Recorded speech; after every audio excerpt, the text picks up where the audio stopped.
అందరి జీవితాలు ఒకేలా ఉండవు. కొన్ని ఆర్థిక పరిస్థితుల వల్ల కొన్ని కుటుంబాల్లో పిల్లలు డ్రాప్ అవుట్ అవ్వడం మనం చూస్తూనే ఉంటాం. అంటే స్కూల్ మానేయడం, కాలేజ్ మానేయడం అని చెప్పేసి. కానీ కొంతమంది తల్లిదండ్రులు ఏం చేస్తారంటే వాళ్ళ పరిస్థితి బాగాలేకపోయినా సరే వాళ్ళ పిల్లల భవిష్యత్తు బాగుండాలి, వాళ్ళు కొంచెం మంచి స్థాయిలో ఉండాలి, వాళ్ళ జీవితంలోకి వెలుగు రావాలి అనే ఉద్దేశంతో వాళ్ళ స్తోమత లేకపోయినా ఎంత ఖర్చైనా పెట్టి పిల్లలకు చదువు నేర్పిస్తూ ఉంటారు. చదివించడం కానీ లేదా ఏదో ఒక ప్రయత్నం చేస్తూ ఉంటారు. అలాంటి ప్రయత్నాల్లో ఈ నాగభూషణం కూడా ఒకరు. ఇతను ఏపీకి చెందినటువంటి కనగానపల్లి అనే ఒక గ్రామానికి చెందిన వ్యక్తి. అతని పేరు నాగభూషణం. అతని భార్య ఉమాదేవి.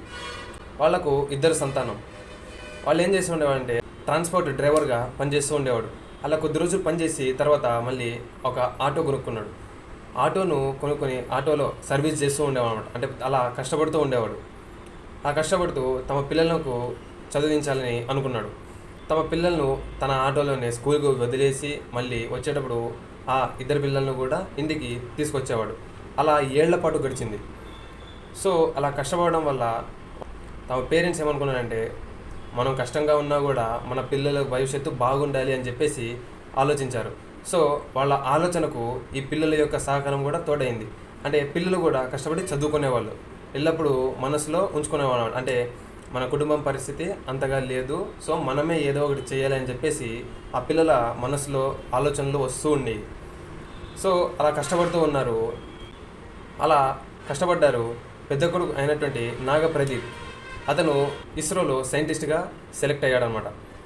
ఈ ఇయర్ ఫిబ్రవరిలో ఆయన ఇస్రోలోని శ్రీహరికోటలో అతను సైంటిస్ట్గా వర్క్ చేయడం స్టార్ట్ చేశాడు. ఇక చిన్న కుమారుడు నాగసాయి ఎస్వి యూనివర్సిటీలో అతను బీటెక్ కంప్లీట్ చేసుకున్నాడు. తర్వాత మొదట ఎన్టీపీసీలో అతను పనిచేశాడు. తర్వాత ఆయన ఐఓసిఎల్ మరియు ఓఎన్జీసీ నుంచి ఆఫర్లు కూడా వచ్చాయి. ప్రస్తుతం రాజమండ్రిలోని ఓఎన్జీసీ సాఫ్ట్వేర్ ఇంజనీర్గా పనిచేస్తూ ఉన్నాడు. అది కుమారుల సక్సెస్ కాదని తండ్రి యొక్క విజయం అని చెప్పేసి నెటిజన్స్ అంటూ ఉన్నారు.